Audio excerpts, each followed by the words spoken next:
السلام علیکم. سلیم جمٹ فرام چکوال. امید ہے تمام گروپ ممبران خیریت سے ہوں گے. راجہ صاحب کا یہ فیصلہ جو کہ انہوں نے گروپوں کو چھوڑنے کا کیا ہے، لوگ اس پہ افسوس کر رہے ہیں، لیکن میں تھوڑا سا اس سے مختلف تجزیہ کرنا چاہتا ہوں. میرے خیال میں تو یہ بڑی اچھی بات ہے، خوشی کی بات ہے کہ راجہ صاحب نے گروپوں کو چھوڑ دیا ہے، اور یہ شاید تھوڑا سا پہلے ہی ان کو چھوڑ دینا چاہیے تھا. اس کی وجہ یہ ہے کہ جو کام راجہ صاحب کے کرنے کے ہیں وہ ضروری کام سارے چھوڑ کے تو یہاں پہ گروپوں میں جو بھگدڑ مچی ہوئی ہے اس کا جواب دیتے دیتے راجہ صاحب کو 1 سال ہونے والا ہے، لیکن یہ لوگ مطمئن نہیں ہوئے.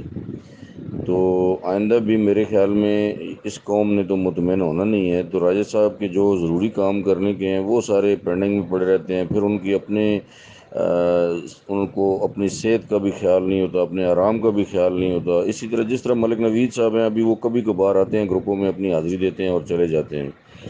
اسی طریقے سے راجہ صاحب آپ اپنا کام کریں، باقی جو کام کرنے کے ہیں. ابھی دیکھیں، ایک ٹائم تھا جب ملک صاحب کہتے ہیں ہم نے اپنے تمام بڑے لیڈروں کو منع کیا ہوا تھا کہ آپ نے کوئی بات نہیں کرنی ہے.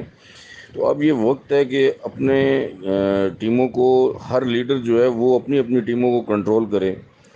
اب راجہ صاحب نے ٹھیکہ تو نہیں لیا ہوا کہ جناب وہ پورا سال ہو گیا فری میں وہ سروسز دے رہے ہیں اور ابھی تک دیتے جا رہے ہیں، اور آج لوگوں نے راجہ صاحب کو اپنا ذاتی ملازم سمجھ لیا ہے کہ جی شاید ہمارے لیے کام کر رہے ہیں، کوئی ہم ان کو تنخواہ دے رہے ہیں یا آگے کوئی راجہ صاحب کو پرسنٹیج دیں گے وہ اپنے پروفٹ سے.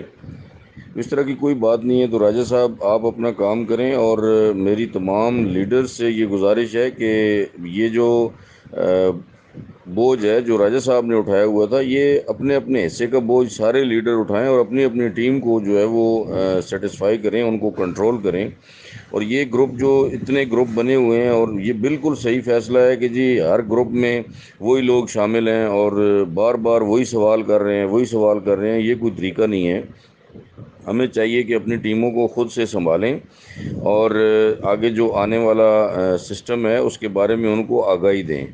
یہ جو لاہور میں یا پنڈی میں میٹنگز ہوتی ہیں ٹاپ لیڈرشپ کی، اس کا مطلب ہی یہ ہوتا ہے کہ وہاں سے جو انفارمیشن مل رہی ہے وہ اپنی ٹیموں تک پہنچائیں. اگر پھر بھی ہمارے میٹنگ کرنے کے باوجود، ہمارے بریفنگ لینے کے باوجود بھی اگر ہم نے پھر اپنی ٹیموں کو راجہ صاحب کے پیچھے ہی لگانا ہے یا راجہ صاحب کا ہی انہوں نے سر کھانا ہے، تو میرے خیال میں ہماری وہاں پہ میٹنگ کرنے کا یا بریفنگ لینے کا کوئی فائدہ نہیں ہے.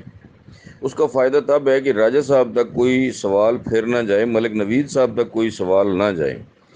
لیکن وہی اشر ہے، پھر ہر گروپ میں وہی سسٹم چل رہا ہے. جی ہر بندہ جو ہے جو بھی وہی بات ہے راجہ صاحب کی، جس کے ساتھ جو ہے وہ 8-10 بندے اپنی فیملی کے بھی لگے ہوئے ہیں، وہ بھی لیڈر ہے اور وہ بھی سوال پہ سوال کیے جا رہا ہے. تو اس کا مطلب یہ ہے کہ ان کو اپنی لیڈرشپ کی طرف سے کوئی انفارمیشن پاس نہیں کی جا رہی، ان کو کنٹرول نہیں کیا جا رہا، ان کو اپنے گروپوں میں جو ہے وہ سیٹسفائی نہیں کیا جا رہا. تو ہر لیڈر کو چاہیے، یہ میری سجیشن ہے، میری باتیں بری تو لگتی ہیں ہر بندے کو، لیکن بات یہ ہے کہ ہر بندے کا، ہر لیڈر کا کام ہے کہ وہ اپنے گروپ کو ابھی اس وقت کنٹرول کرے، اپنا گروپ کریٹ کریں. اور جنہوں نے گروپ ختم بھی کیے ہوئے تھے ان سے بھی گزارش ہے کہ وہ بھی اپنا گروپ بنائیں اور ان کو کنٹرول کریں، ان لوگوں کو سمجھائیں. یہ وقت ہے جڑنے کا، اور ہم نے تمام چیزیں پچھلی بلا دی ہیں. یہ راجہ صاحب کی، سی او صاحب کی اور ملک نوید صاحب کی اسپیشل مہربانی ہے کہ جنہوں نے آج پھر اپنے اس ویژن کا جو ہے وہ استعمال کیا اور تمام لیڈرز کو، تمام ٹیموں کو جڑنے کا جو ہے وہ درس دیا. اور آج پھر تمام لوگ جو ہے وہ ایک پلیٹ فارم پہ جڑے ہوئے ہیں، ایک پلیٹ فارم پہ کھڑے ہیں. تو اس موقع کا فائدہ اٹھائیں. جو لوگ اس طرح کے نیگیٹو سوچتے ہیں، ان کو جس طرح ان کا جو امیجیٹ لیڈر ہے، امیجیٹ باس ہے، وہ جس طریقے سے ان کو ہینڈل کر سکتے ہیں، اس طرح ہو سکتا ہے راجہ صاحب یا ملک نوید صاحب نہ کر سکیں. ان کے مزاج کو وہ سمجھتے نہیں ہیں. جو قریبی ان کا لیڈر ہے وہ ان کے مزاج کو سمجھتا ہے. تو اس لیے ان کو کنٹرول کرنا لیڈرز کی بنیادی جو ہے نا وہ ڈیوٹی ہے. تو اس لیے مجھے امید ہے میری کوئی بات جو ہے وہ آپ بھائیوں کو بری نہیں لگے گی. اگر کوئی ایسی میں نے غلط بات کر دی ہو تو میں معذرت چاہتا ہوں.